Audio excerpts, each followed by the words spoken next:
are you? I'm great. How are you? Can you hear me okay? Yes, I can hear you. You're coming through loud and clear. Probably too loud. Let me No, you're turn this. fine. Okay, good. How are you? I'm doing well. I always have anxiety, so I set these up to record. Yeah. Did it notify you that it was going to Yes. record? Okay, good, Mm-hmm. good. Yeah. I always have anxiety that I'm going to do all of this, spend all this time with someone, answer all these questions, have this wonderful conversation, and then Yeah. it's not going to record. It's okay. We could do it again. We'll just do it again. Right. Right. No, but I think we're good. Okay, Louisa good. Louisa texted me she's going to be late. Okay, no Of worries. course, she had to run it, but she'll be right here. Okay. But how are things? They're good. They're really good. I want you guys to come visit. Oh man, I've never been to Texas. We're in Arizona now. Wait, I thought you were in Texas. So we that's where Pete did his residency. That's what it is. Okay. Yeah, and so he finishes June 30th, and I moved out here early, and so we're back in Arizona where he went to med school. Wow. So, hello, Louisa. I told Bridget you texted me that you were going to be late, and I said that's about right. But you're not too bad. I just had to run to the restroom. Oh my Well, gosh, I know. well, it's unacceptable. I there's a guy coming at 9 o'clock. I left him a note on the door. We need our whole house painted, but if I have to, I know it's recorded, so I can just stop and go and whatever. Yeah. Yeah, we can I can edit this thing to Okay, however good. we want it to be. So Good. you're so I asked him to come late, but I don't know if he got my message. So so whereabouts in Arizona are you? we are in Thanks. Scottsdale. Scottsdale. Okay, so That's that's a lot. where That's expensive. that's Yeah. where Arizona State or Uh-huh. is right? Yeah. hmm hmm Okay. It's like right next to Phoenix. You have Phoenix, and then Scottsdale is like right there. But we Isn't the call it what? I've been to the Fiesta Bowl in Scottsdale. That's in Glendale, Glendale. Okay. which Okay. is not as nice as where we are. Okay. I remember it just from when I was in treatment out there, and everybody was like, hey, you got to be rich to shop and live in Scottsdale. Oh yeah. I mean, if you're going to get hit by a car, it's very likely it's like a Ferrari or a Land Rover or like a G Wagon. Never seen so many G Wagon. I see a Ferrari every day, a different Ferrari every day. Really? It's absurd. That's It's absurd. awesome. So what's Yeah. the cost of living like there versus like Texas where you left? Well, Texas has no income tax, but they have high property tax. Oh, okay. And then here it's average. It's just a little bit more expensive. But it just kind of all comes out in the wash, Yeah. Yeah. it feels like a big shock because like it was pretty cheap where we were in Galveston, but and now it's like, whoa, it's expensive. But whatever. What are you gonna do? Gotta Yeah, I live. Yeah. mean, you should see her backyard. In fact, but I want to go visit her. So, That's what she was saying. We need to come out there. yeah. Yeah, yeah. That would be Absolutely. so great. We would love to see you guys. Go to some great meetings. There's so Oh, many yeah. great meetings. Yeah. And Yeah. so when are y'all presenting again? Is it Boston? Yes, Yeah. in The August. next in August. Okay. This will be your second co-presentation on stigma. Is that right? Yeah. We're talking. Go ahead, Bridget. Go ahead. Oh no, we're talking about if you see something, do something. How to recognize and respond to substance use disorder. It seemed that although we did an awesome freaking lecture last year, that people requested this kind of topic at the attendees requested. They don't know what to do. Yeah. Oh yeah, that's the theme too for our immersion program with the students that are naive to the subject of substance use disorder. They want to know what to do because it's baffling. Even for someone I think who is in the field and is as all of us are have personal experience and a lot of knowledge. When it's your family or someone close to you, it all of that goes out the window. Isn't that Mhm. Yeah, crazy? it is. It is. I think So, we need to say that. We need to be sure to say that. That's a really good point. I'm going to That make some it's notes. cunning. Maybe we should open that. That it's cunning, baffling, and powerful. I you love sh that. you have to quote me, okay? Totally. It needs to be, yeah, that's a copyrighted statement. We'll put quote, Yes. doctor. No, subject matter expert. Of course you SME. are. Has done extensive personal research and development on it. Yes. Side note, Bridget, I'm giving a talk tonight on kratom. Do you know a lot Yeah, Uh, about, you're interviewing. You're doing an interview. You're not giving a well, talk. whatever. I'm that's Well, talking. I told awesome. you my friend's Beth, who used to work here, and her, I forget her colleague, Liz, I forget her name, but her CR, they're both CRNAs. They're trying to publish something on Kratom and they're interviewing John. That's awesome. Do you know a lot about kratom? No, I actually, I was just met with a CRNA that I know who got addicted to kratom and then 7-OH. Have you heard of that? Yeah, Yeah, metragenine. Yeah, that's And yeah. yeah, and I think when synthetic. she was in treatment, a few months ago, and there was other CRNAs in treatment who were addicted to it. And my sponsee in Galveston actually called me a week after I got here and said that she had relapsed on kratom. She had been using Kratom. it for 3 months. She Yeah, wanted it for energy. yeah. Yeah, it's really interesting and of course a controversial topic, but I was talking to our medical director and they code it as opioid use disorder. And Hmm. that's how we code it when we treat it. Okay. And um and it has actually a similar pharmacological profile as buprenorphine.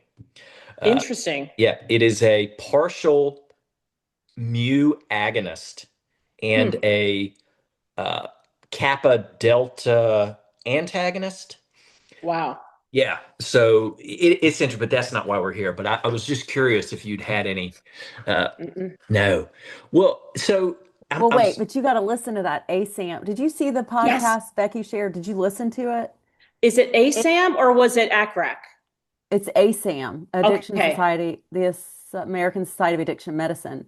And Okay. they talk a lot about the pharmacologic profile of it. And they Okay. say, you know, that yes, it's an opioid, but in many ways it doesn't behave like an opioid because the dangerous part I think is that you don't see the dangerous part is they're going to continue using it, but you really don't see respiratory depression, but sometimes it responds to Narcan, sometimes it doesn't.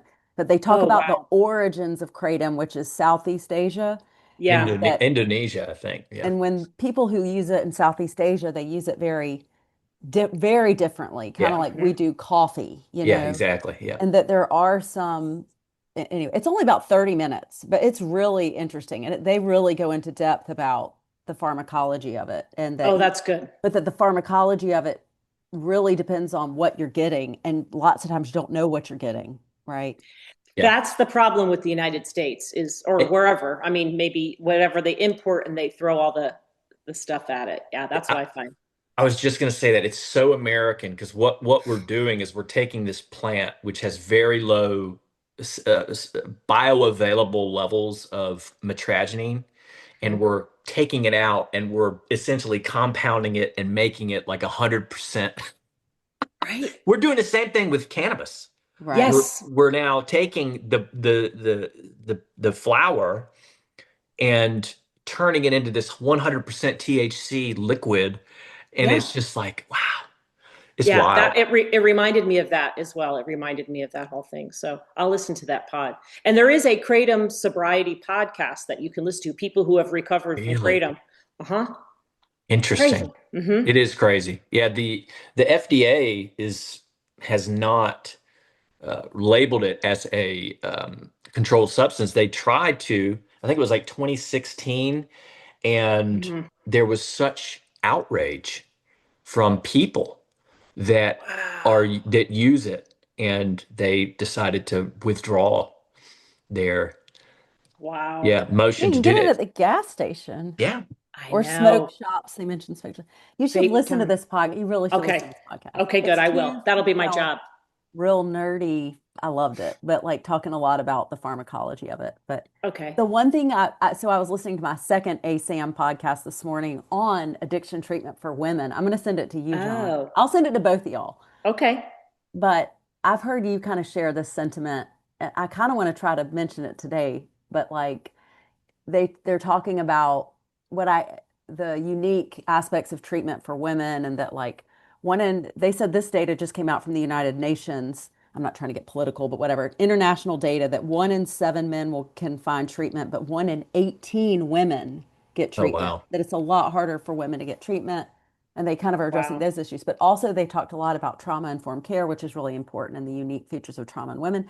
But then they talk, sometimes when I hear them talking, it's like so careful and such pro-patient language that it's like you can't treat addicts sometimes like and alcoholics. I speak as one, like you gotta be firm too, like Hmm. about the realities of the disease and set Yeah. boundaries and you know Yeah. what I You mean? can Sometimes have, it's too yeah. flowery. Like, do you know what I mean? Yes, because it's life or death. And so Right. sometimes I Yeah. feel like they have too many kid gloves. And it's like, Yes.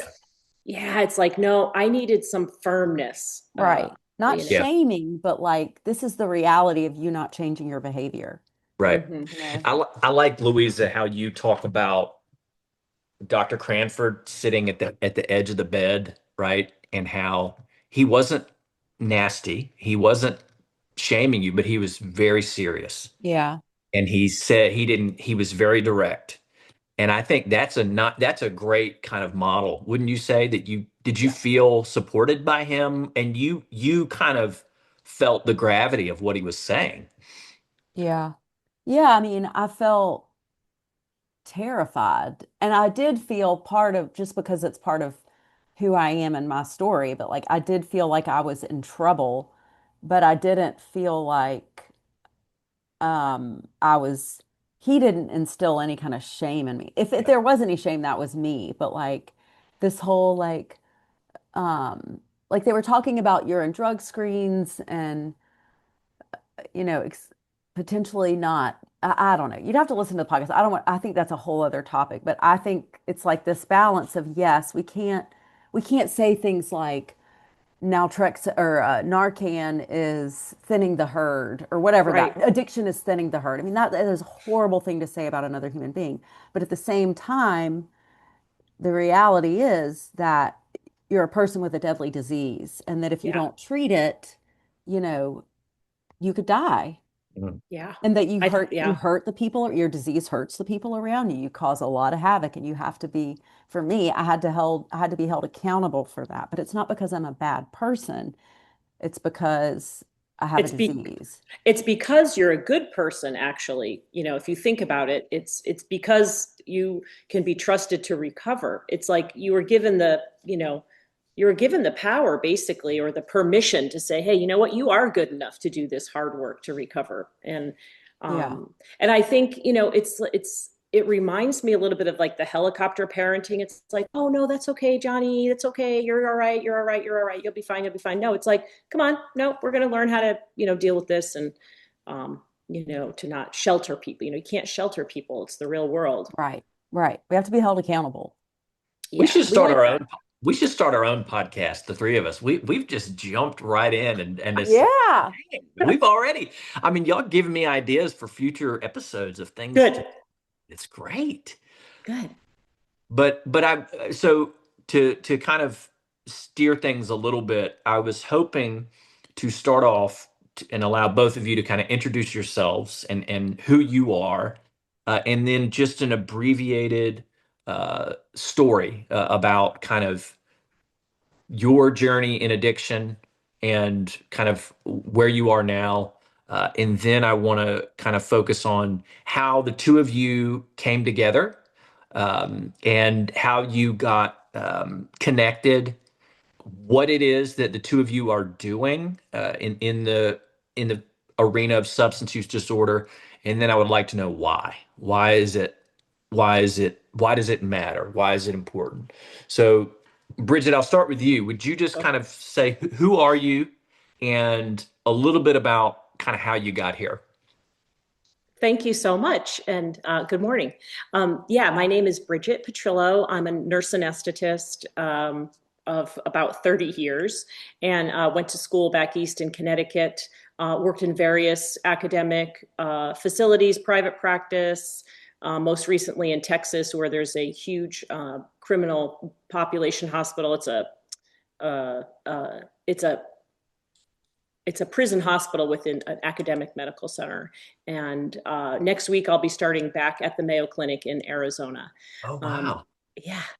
And uh, I say a lot. I'm sorry. It's fine. I am 27 years in recovery from a fentanyl addiction. That started basically with a knee injury. But I got that knee injury when I was drinking and skiing. Oh, wow. Yeah.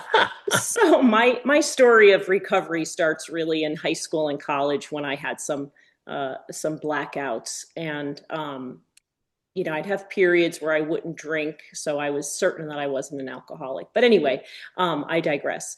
And so after the surgery where I was exposed to fentanyl, and I got addicted to pills and needed more pills. And then at the facility where I was working, it seemed that it would be okay to take the waste of the narcotics that were not used. And that very quickly developed into a severe form of substance use disorder, which I call addiction. And I've had treatment for that, inpatient, outpatient. I continue to go to 12-step recovery.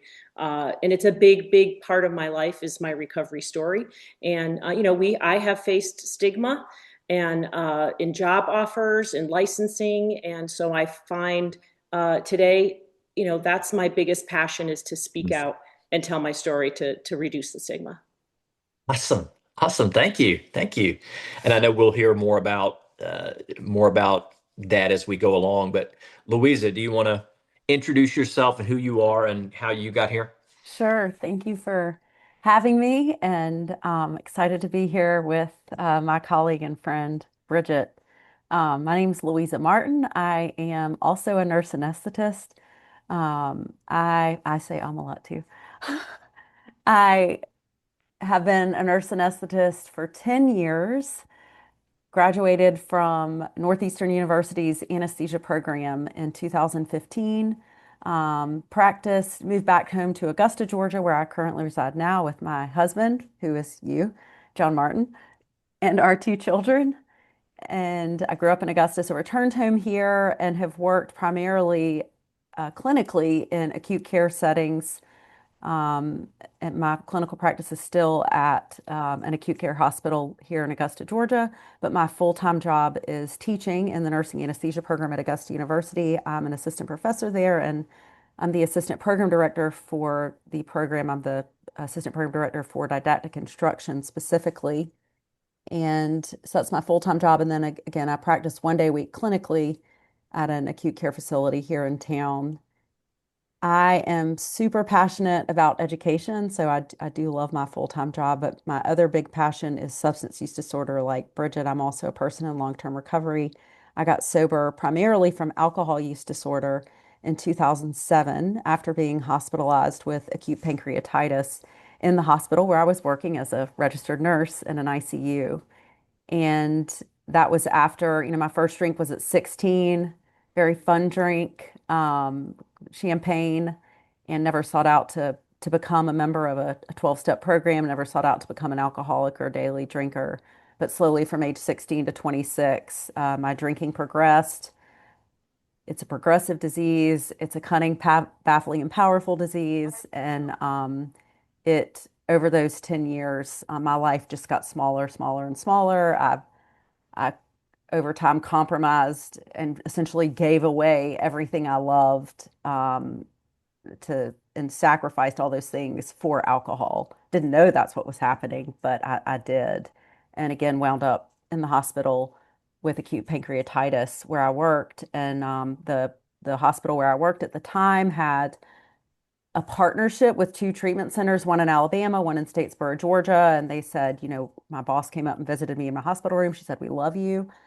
You have a job here, but you need help. If you want to keep that job, you need to go get help. You need to report to the State Board of Nursing, and you need to do whatever the board and whatever the treatment center tells you." And that was what seemed like the worst day in my life. It was absolutely the best day of my life. And was the beginning of this, what I hope is a lifelong journey on recovery. Like Bridget said, I'm the same. I'm active in 12-step recovery, both Alcoholics Anonymous and Al-Anon, but I'm not here representing any sort of organization. But that's what has worked for me, and still go to meetings. And I try to share my story whenever it's appropriate, whenever I get the opportunity, because I think I'm also passionate about stigma. I've experienced stigma related to substance use disorder.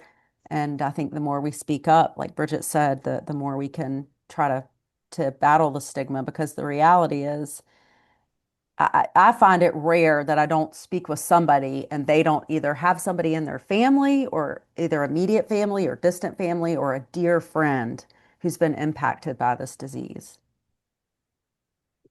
Thank you. No, it's great. It's nice that the two of you have, I mean, obviously a shared experience with addiction, but one being alcohol, one being opioids.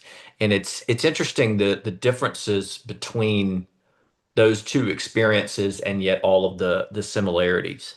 And I'm curious, how did the two of you meet and kind of connect, and then kind of yeah, I'm curious about that story. Okay. It's a great story. We were in Chicago, I think, at an AANA conference meeting, and the beauty of the American Association of Nurse Anesthesiology is they support and they support wellness and people with addiction. And they would set aside a room for anesthetists in recovery, which is, it's not supported by the AANA, but it is, they just allow it. And so these people in recovery, many, 20 years ago, started this anesthetist in recovery, and that can be a whole podcast of itself also. But so they have these meetings, and I was chairing a meeting, and Louisa told a little bit about her story, and I thought, wow, I really like this lady. And then we ran into each other maybe the next year, and then we had coffee and we shared each other's stories. And I don't know, I was really drawn to Louisa because she was incredibly honest, and she had some serious, good, stable, what I thought was a really great foundation in recovery. That is something that I believe that I have and I want, because I live recovery every single day of my life. And I'm not somebody that, went to treatment and then was like, oh, I'm cured and I'm done. We shared a lot of the same passions and values. And we decided to submit an abstract for the AANA together. And we were able to present last year together. And it was an amazing, wonderful experience. And you presented at the Jan Stewart, I may get it wrong, memorial lecture. And this is a lecture that's given every year in memoriam of Jan Stewart. Can you talk a little bit about Jan Stewart, and why is she significant? Sure. Do you want me to, or Louisa, do you want to answer? You can. Okay, so Jan Stewart was a past AANA president, which means that she was very well liked and very smart, and because that's an elected position. And she served from '99 to 2000, and then in 2001 she died of an accidental overdose of sufentanil. And the walls kind of came crashing down for the AANA. Everybody was just really overwhelmed, but her family came forward, her amazing family, her daughter and her best friend came forward and said, look, we're not going to hide in the shadows. We want to do something about this to prevent other people from not getting the help that they needed, not feeling safe and secure to be able to reach out, right? We know that stigma must have contributed to Jan's death, because it is a shameful disease. We put that shame on ourselves. And so it's so hard to ask for help for ourselves. And so they created, the ANA said, okay, we're going to take some money and we're going to make a wellness lecture every year in her honor to address aspects of addiction, stigma, prevention, wellness. What can you do for wellness? So that's basically been that way ever since. And thank you for that. I've known a little bit about her story, and I know, Louisa, you have a full circle moment with this presentation. Can you share what that meant for you? Sure. Sure, and I'll try not to take too long to tell the story, but a little bit of background in that is for those listeners who don't know a lot about anesthesia, but I'm sure many people do know that as anesthesia providers, we are surrounded by mood-altering chemicals. We have them at our fingertips all day long, and some data indicates that there is an increased risk for anesthesia providers to fall prey to substance use disorder, whether that's propofol or the inhalational agents or opioids or even alcohol, just because of the stress and yeah, the stressful nature of the job. So when I went to nursing school because I wanted to be a nurse anesthetist. I knew what a nurse anesthetist was because of my father, who worked with nurse anesthetist and loved nurse anesthetist. And he said, this is a great, an amazing career. You should go for it. And so that I went to nursing school wanting to be a nurse anesthetist.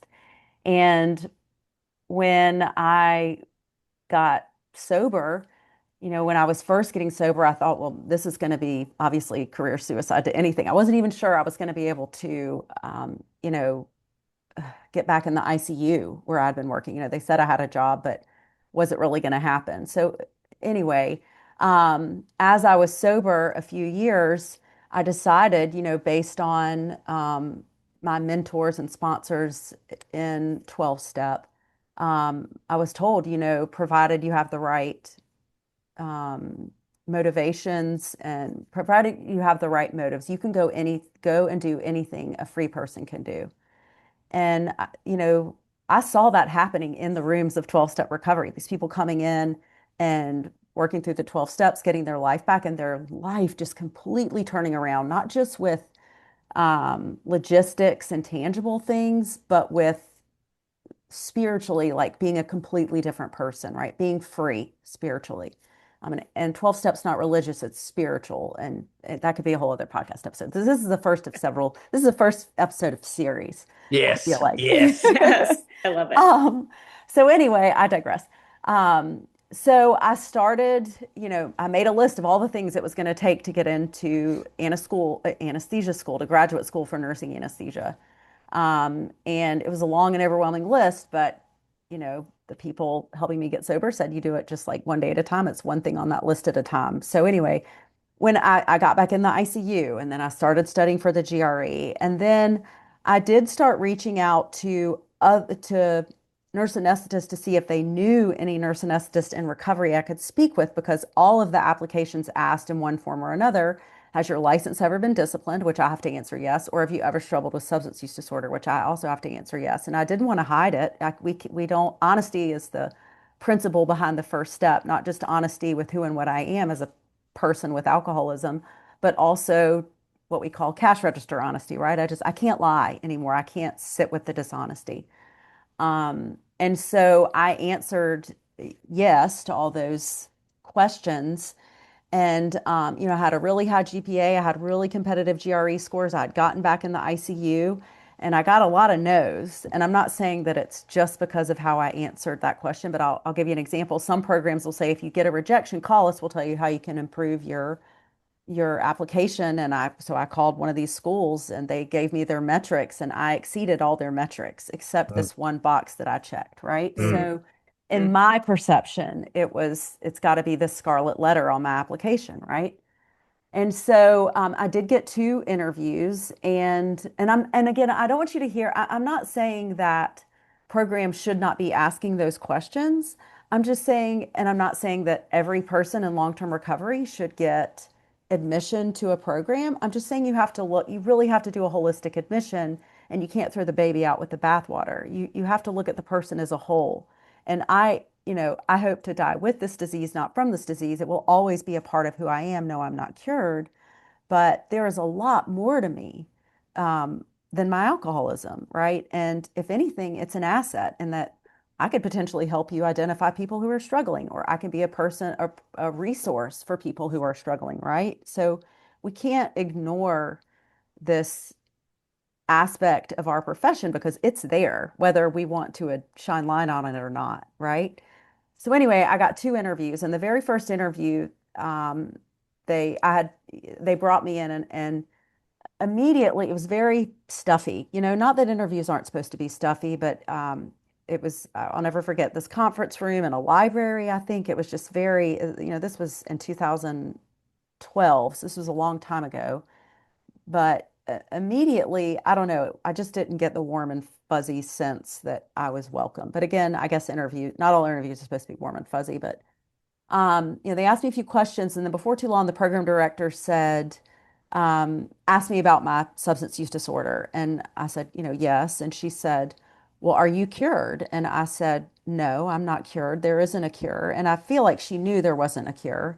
And then she said, well, do you know who Jan Stewart is or was? And I said, no, I don't know who Jan Stewart was. And she said, well, Jan Stewart was the president of the American Association of Nurse Anesthetists. And that is the highest position that you can hold in our profession. And shortly after she was president, she died of a drug overdose. And then she just left me with silence. And, I Hmm. felt an incredible amount of sadness and shame and confusion. That's a lot of tragic information to put on someone who's wanting to join this profession. And I didn't really know what to say. And so, she then said, can't you find any career where you're not faced with your addiction every single day? And this was the only question that I feel I nailed in the interview, and that I said, ma'am, I am faced with my addiction every single day, regardless of what I do for a living, whether I'm a nurse, in the ICU, a nurse anesthetist, a banker, an attorney, a physician, whatever, I'm faced with it. And one day at a time, I can make the choice to continue doing what I've done for the last, I think I had 5 years sober at the time. You know, um, there is a treatment. No, it's not a guarantee, but I'm not, recovery from addiction is not, and I think this is important to share. Like, and Bridget, you can add to this, but recovery doesn't mean I'm like on the verge of drinking every single day. Like it's like grinding my teeth and just gritting and bearing through the day. It's not like that. What that would be awful if it was, and I don't think any of us would stay sober. It's so much more than that. And when we truly engage in recovery, we're free. We're free, and it's just part of me. And so obviously I didn't get into that school. Um, so she asked me a clinical question about late, and I just bombed it. I mean, I was just frozen, and I don't thrive in environments where you want me to fail. I Hmm. don't, some people, that's a whole other podcast episode. Like, I don't thrive in that kind of environment. So I didn't get into that school, but the next weekend I had an interview at Northeastern University where my alcoholism came up. They asked me, and I told them my story very briefly and that I planned to bring my recovery with me, that my recovery was portable because that's what I learned in 12-step recovery meetings. And they called me that day and told me I was in. Their program director called me the next day and said, I think you're going to be a great fit. Um, and yes, I faced some stigma while in that program, not from my faculty at Northeastern, but from one of our clinical partners who didn't want me in their hospital, and that's fine. Um, I had the rotations that were perfect for me, but it was full circle getting to tell that story from the stage at AANA's lecture in Jan's memory, because I felt like I got to share my story in exactly the way Jan's family wanted it in that lecture, in exactly the way and for the reasons that her family wanted. And what an incredible full circle moment that was.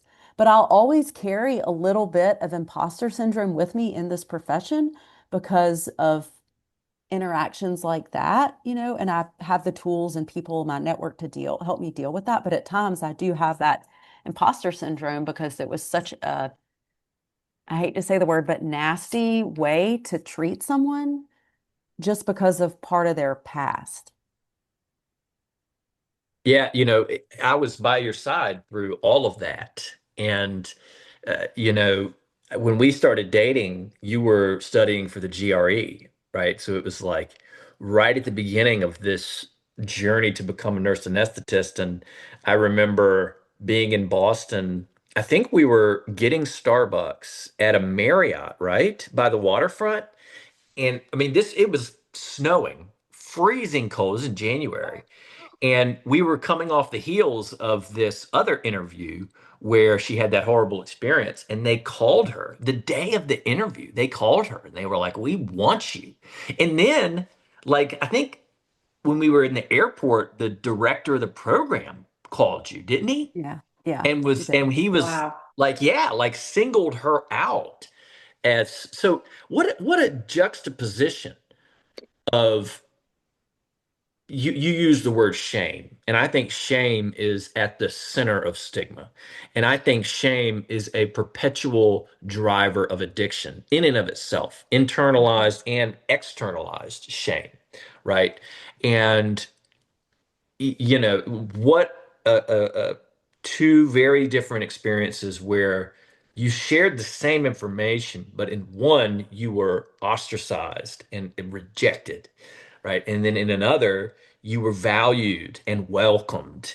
And it was like, wow, what, a great example of what I think we should be seeking um, when it comes to treating people with substance use disorder. And so I'm interested to know about stigma. So this is kind of the what of what you're doing, right? And the shame that comes along with that.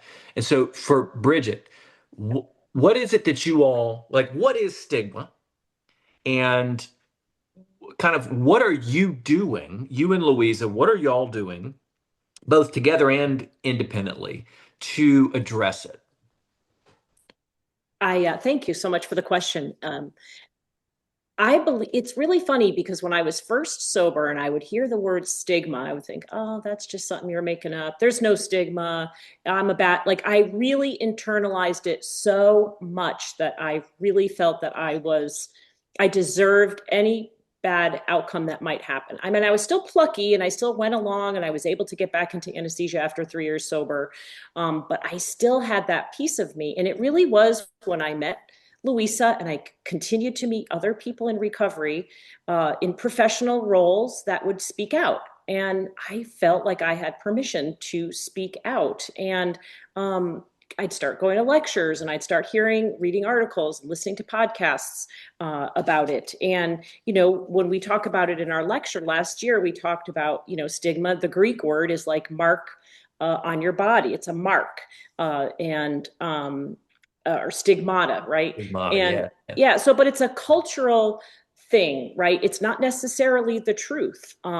It's just what the culture believes is the situation, right? Whatever that might be. And so I impose it on myself or the culture imposes it on me. And I've had similar examples in job interviews and state licensing issues where they didn't think that I was deserving to have this license or have a job there, or I believe it comes from ignorance and inexperience, or lack of education. I don't want to use a negative word, but lack of experience or experience with negative outcomes with people with substance use disorder. Because our as active persons, with substance use disorder, if we're active in our disease, our behaviors are unsavory, to say the least. The thing is, once we get sober, those unsavory behaviors disappear.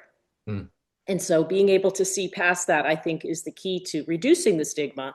And, and I think reducing the stigma also would help with denial, because that first couple of days in treatment, when I was first sober, I had so much denial and shame. Nobody gave it to me. I had it. And, I just felt so awful about myself because I knew I'm not an idiot. I knew that I had done some harmful things to myself and as a result to my family and to the public there. Does that answer your question? Yes, yes, and you brought up some other points, and I remember you telling the story of I think it was you were moving to, I think it was Texas, not to Mhm. poo-poo Texas, but you were moving to Texas and you were decades into recovery at this point, and you had quite a time getting credentialed. Could you share that story or any other relevant stories as far as your experience with stigma? And yeah, exactly. For family reasons, we moved to Texas, and my job was very welcoming, actually, at UTMB. And they were like, yeah, whatever, you're in recovery, who cares? Do you still want to come here? And, but when I had applied for my license, they saw that I had this discipline because in Connecticut, when I got sober, I was disciplined for 4 years and my license was put on probation. And Texas wanted to do their own investigation to make sure that Connecticut took care of the problem the way they would have taken care of the problem, is the words that they used. And at least that's the words that I heard, right? I heard, again, more shame for that. So they took 9 months to do their own investigation. They disciplined my license. They, took away my compact status and, what I feel, was very stigmatizing. And despite having, over 20, I think I was like 24 years sober at the time. Jeez. Oh, right. They didn't care. They didn't care. And, I had letters written. I had the chief of anesthesia at Mayo Clinic write me a letter of support, right? Wow. That he and I had done lectures together, whatever. It didn't matter. It took what it took, and they had their reasons. And I really did fall into a little bit of a depression, and I'm so grateful for my family and my recovery people and my, that I had worked the 12 steps and I knew what to do. And then it kind of sparked a little fire in me with Louisa and I, Wow. because that's when I had met Louisa again in San Diego. And I'm like, I'm really angry. I got I got a little fire in my belly. Let's talk about this. And she told me her story, and we were like, wow, this is a great place to start. So you were 24 years sober, and Yeah. you said you went back to anesthesia at 3 years. So you've been practicing anesthesia for 21 years Yeah. post recovery at this point. And it sounds punitive. It was very punitive in nature. Hmm. Did you say it took so you couldn't practice for 9 months? So you 9 months. wow. So what did you do? I commuted from Texas to Arizona. What? How did you do that? I know, right? How silly. I had already worked in California, Arizona, and Connecticut as a recovery nurse anesthetist without Jeez. difficulty. Anyway, I was able to go back to Mayo Clinic where they hired me as a per diem, and I got a VRBO. And, we had some savings, but I didn't make any money. But my husband knew that I needed to do that. And we lived apart because he knew for my self-esteem or my self-worth, I needed to practice in a place that gave me loving kindness when they knew my story, and they were happy to have me. Again, like Louisa had said, there are places that aren't, and then there are places that are, and that's where my higher power wanted me to be. And so, it was very difficult, dark times, but in some ways, I'm grateful for the Mayo Clinic for saying, yeah, sure, come back here. We need people, and for the market that the market was readily available, and that my job at UTMB said, "Well, hold your job as long as you need." And they Wow. congratulate as soon as they heard I got my license, they congratulated me. The other thing is, Texas made me do a module, an 8-hour module on righting a wrong and an ethical. What? Yeah, a module on ethics that I had to pay for. Whatever, I don't mind paying for it, but and they reported me to the National Practitioner Data Bank, but whatever. Anyway, I just think that they don't get it. They didn't get it that it's like, yeah, that's from like 1920 when they thought alcoholism was a moral failing. Like, hello, this is, 100 years later. 100 years. Yeah. Yeah. Golly. I mean, how did it resolve? Did you just like get a letter one day that was like you're good to go, or I sorry for think the inconvenience? Yeah, I think I harassed them constantly. It's funny about how the higher power works in my life because they sent me some paperwork and I was very hastily signed it and I sent it back. And then my friend said, hey, are you sure they didn't discipline you? Because that probably wouldn't be a good idea. And she was on a board of nursing. And I said, oh, I don't think they disciplined me. Well, then I read the paper, I read the fine print. They had disciplined me, but I had already signed it. And anyway, it turns out that was the right thing. I needed to go back and work at that place. I needed to be with my husband. And, I can take my lumps. And it continued to have this fire in my belly that, we don't need to rediscipline people at 24 years sober. Um, but yeah, I think they sent me a letter, or I just kept obsessing, on the website, the NPC, the Texas Board of Nursing web. I kept obsessing over it. You mentioned the word discipline, right? So that's another word. Like, and that is that a standardized way of saying that your license as a nurse or nurse anesthetist was somehow uh, disciplined, or that you put on a Yeah. consent order? Is that the That's the term. Yes. And that's why wow? many states have like an alternative to discipline, is what they call it. So, I believe it's all medical licensing. You can be, quote, disciplined, which is like a little red check. And so Louisa and I, we really promote on all levels, please have this alternative to what's called discipline, because had I been in an alternative program, I would not have had to report that to the state. I always want my job to know my story. I always want my local people to know my story. But the state doesn't need to know my story. But the local people who see me every single day, they need to know my story. They need to know my husband. They need to know this is weird behavior for Bridget. Let me call Pete. Or, that's important. My job will always know I'm in recovery. But on the higher level, I don't think that it's necessary. Yeah, you also mentioned lack of education, and I think that's such an important piece of addressing stigma is educating. And I also think exposing people to these stories, these real life people, these flesh and blood examples of recovery, right? Because when you do that, it starts to, I think, break down this vision that you have in your mind. Louisa, you talk about that in your story, that kind of you, before starting drinking, your kind of idea of an alcoholic was a bum with a brown paper bag under a bridge, right? And that's very much the image I think that a lot of people have, or someone with an opioid use disorder is, they have a needle sticking out of their arm, and these kinds of things, or that they are a criminal, right? We experienced this, Louisa and I, with a local treatment center that was trying to open, and the neighborhood, they protested, and it was like, we don't want these people breaking into our houses around our children. One of them was like, they'll be swimming in our swimming pool. My gosh. Oh, God That's a, forbid. Like, yeah. What? What?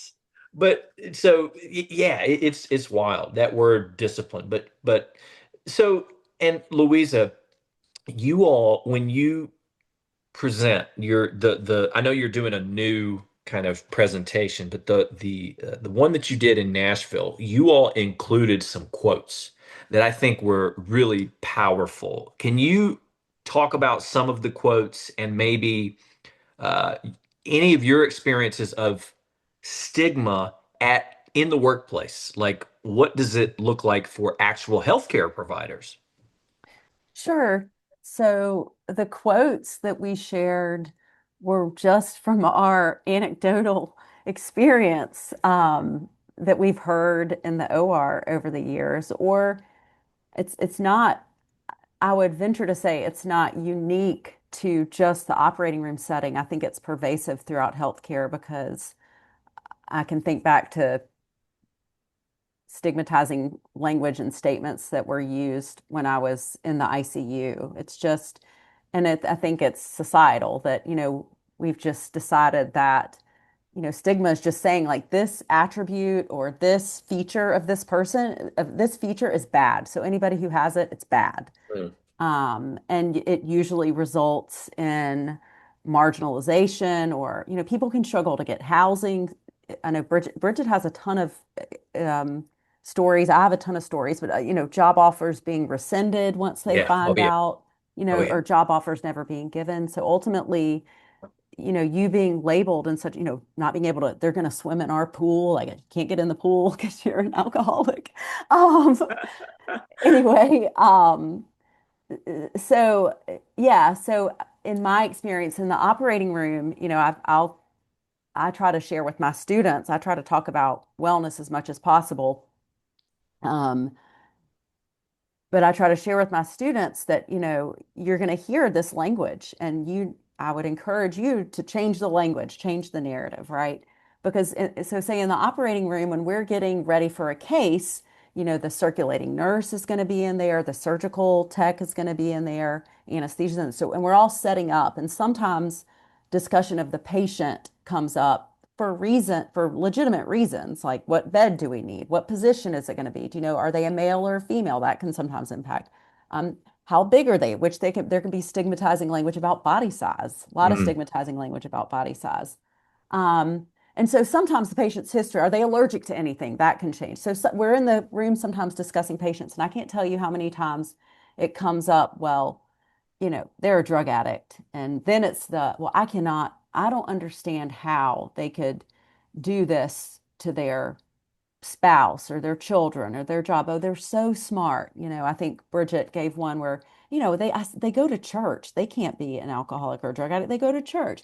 And it has nothing to do with whether or not somebody goes to church, what they do or don't do for a living, whether they're married or not. And I can speak from personal experience that in the end of well, and probably actually at the beginning, there was no choice. There was no choice to be made as to whether or not I was going to drink.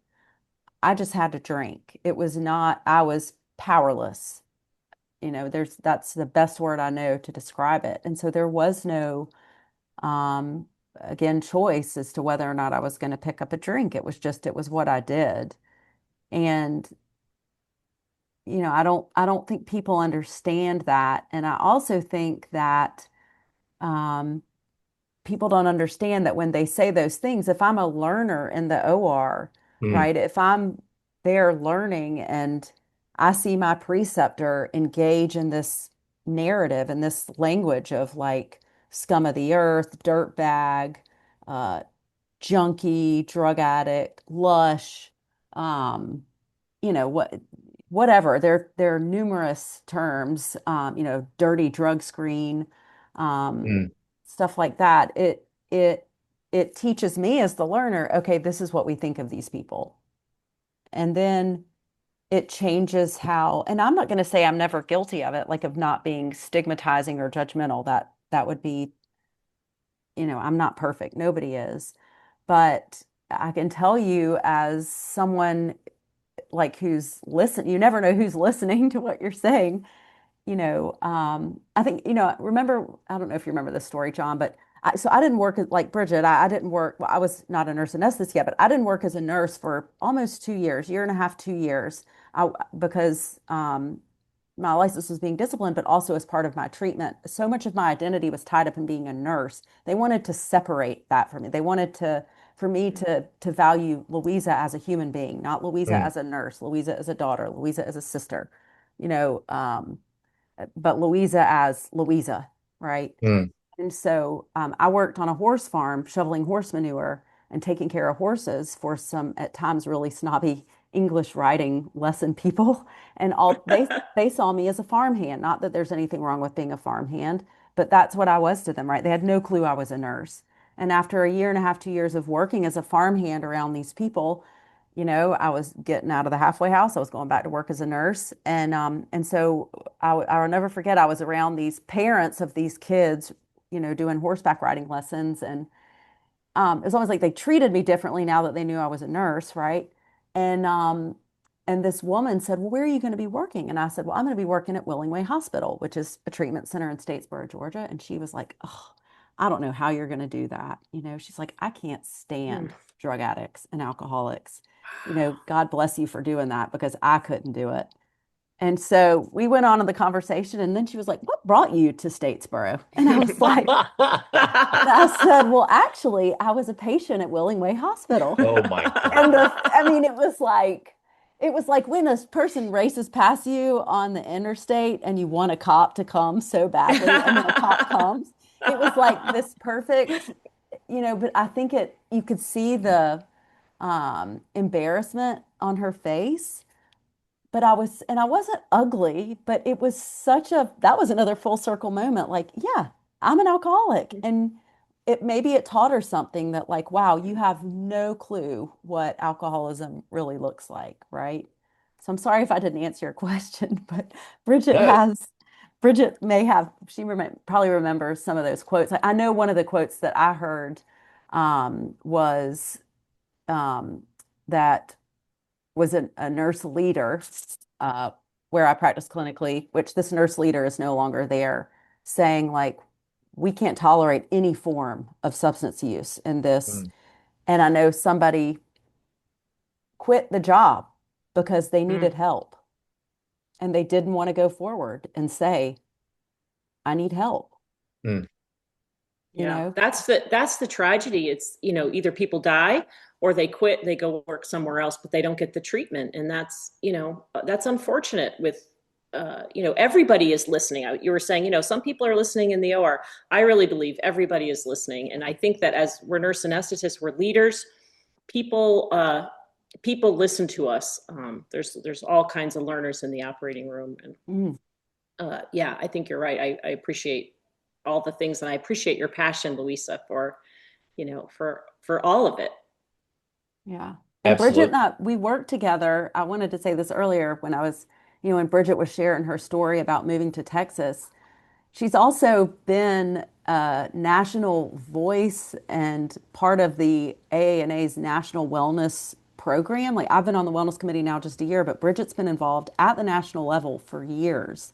Mm-hmm. And so to think that to me it's dangerous ignorance Mm. to not, you know, um, we're all, no matter how long, people have been sitting on a state board or how long they've been in doing anything, you can always learn. And so to me, it's not being teachable to listen to what, to look at the whole picture of Bridget's application for licensure to practice, advanced practice nursing in the state of Texas. Like, wow, she's got a letter from, like, look at her, look at, it's the same as my story. Like, look at the whole person, right? She's got a Mm-hmm. letter from one of the top healthcare institutions in the country. She's engaged in substance use disorder wellness at the national level. She's been sober 20 plus years. She's been practicing nurse anesthesia for 20 plus years. Like that's an inability that's such nearsightedness. It's to me that's dangerous Mm. because who's going to want to get help? Who's going to want to say, yes, I have this problem when it's clear, like, wow, look at what happens to you if you speak up. I think this is the core of the issue, right? Like stigma is a prime barrier to treatment. And we Mm-hmm. know that the percentages are very low of Mm-hmm. people with substance use disorder who get treatment. And Mm-hmm. that's the whole reason why we're here is we want people to get help. We want people to get the treatment that they need. And so I think that's kind of an important piece. But we're about out of time. But I Okay. always ask this question at the end for the guests, and so I'll ask you both this question. So we work with a lot of students at Emory, and social work students, nursing students, public health, medicine, pharmacy, and the idea is how do we empower healthcare workers to address substance use disorders when it shows up? And so if you had an opportunity to speak to them, what would be the what would you say? What would be the number one thing you want them to know as far as how can they help someone with addiction? You want to Louisa, go why right don't you there? go Go for first? it. Okay. I think that if I think the key is to trust if you suspect that either you or somebody else, has an issue, which a lot of times the people around us realize first. We're the last to know, right? Mm-hmm. So oftentimes it's somebody else, like a colleague or a friend, um, to speak up. Maybe Mm, not to them, but to speak up to the ANA has a helpline. It's a confidential helpline that has someone on the other end to answer 24 hours a day, 7 days a week. And even if it's just to pick up and call and say, look, I don't know what to do, and get guidance from um, other people who are well versed in substance use disorder and recovery from substance use disorder to provide guidance, but to listen to that intuition, especially if you are a healthcare provider, because we're engaged in listening to our intuition all the time when we're caring for our patients, right? You don't solely rely on intuition, but if your gut's telling you this isn't something's off, then likely something is off, right? Um, and the other thing I just want to say really quickly is that I'm not saying that there should not be consequences and guardrails up for persons who are suffering from substance use disorder, get help, and want to re-enter practice. I think re-entry to practice could be a whole other podcast episode. I'm just saying you can't just um, label everybody as, you know, addict and throw them out. Say we're done with you. You can't ever come back. For some, going back to the head of the bed, that's what, going back to anesthesia practice is not a reality, and that's okay. But for many, it can be with the proper guardrails and accountability. Like I'm not saying that we can't have accountability and guardrails. We know you have to have that to get sober, right? Um, but again, we can't just stigmatize and throw them out and say we're done with you because nobody will. Why would I ever reach up and say, look, I have a problem if I know that that means it's all over for me? Yeah, absolutely. I Uh-huh. think raising the subject is what we say, and the screening Mm. process is that's one of the things we try to teach them is how do you raise the subject. So I love that. What about you, Bridget? Yeah, I agree with the normalizing the discussion of it, frequent education opportunities at, healthcare facilities is a really great way to just speak up.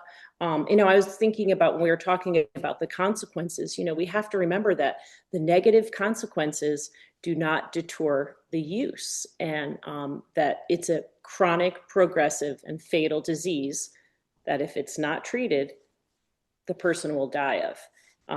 And so those things I try to stress anytime I'm educating somebody, because it's it's a positive feedback loop. I mean, you guys probably know more than I do, given your background, John. But so yeah, speak up if you think something, because you will not do any harm if you suspect somebody is not right. You like, their behavior is a little weird. I'm going to go talk to somebody. You're not going to do any harm. If if there's no problem, there's no problem. And maybe they are legitimately, going through a divorce, having an emotional difficult time. Well, maybe they need some other kind of treatment. Maybe they need time off or a leave of absence. And, it only elevates the profession for all of us to speak up when we see something. We see something, do something is the AANA motto, the wellness motto, because and if you don't know what to do, then ask for help wherever that might be. We tell our nurse anesthetists and nurse anesthetist students and even anesthesiologists to call the ANA helpline or look on the ANA website. And there is just an amazing amount of information on the internet for, non-medical persons with addiction or substance use disorder or alcohol use disorder or something like that. Yeah, no, it's one of the primary kind of criteria for diagnosis of a substance use disorders, continued use despite negative Yes. consequences. Yeah. And you said it, like consequences are not a deterrent. And I know in 12-step recovery, the solution has to have depth and weight, right? I Yes. like that. I really like that. Yes. Well, Yes. yes. Well, thank you both so much for your time. And this has been awesome. We have generated lots of material for other conversations. So certainly love to have you back. And um, again, keep up the great work. It's so meaningful what you're doing.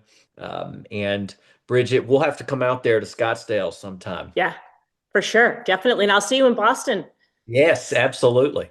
Well, you'll have a great day. Take care. Thank you guys. Love you. Bye. Bye. Bye. Bye.